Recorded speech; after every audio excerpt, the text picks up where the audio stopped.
चलते ये भिडियो देखा गोड़े कला फीता बांधिले आमको कौन लाभदायक मिलता सांग मैंने भिडियो स्टार्ट करने पूर्व आम भिडियो लाइक शेयर और सब्सक्राइब करूँ। जदि गोड़े आघात लगी खंडिया हो जाइए किंबा किसी घा होती भल होना तेज यही कला सूता को पादे बांधिले घा किंबा खंडिया शीघ्र भल हो जाए।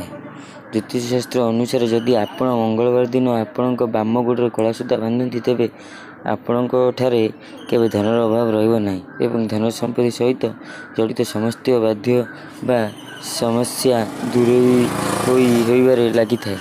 आपण जदि आपण केवे भी काम करते तेज आपण सफलता मिलता है। यदि आपण पादरे सब जंत्रणा हुए तो आपण कला सूता पादरे बांधि पारे कहीं यही कला सूता बांधा द्वारा पादरे होता जंत्रणा भल होता है। यह द्वारा गोड़ झिमझिम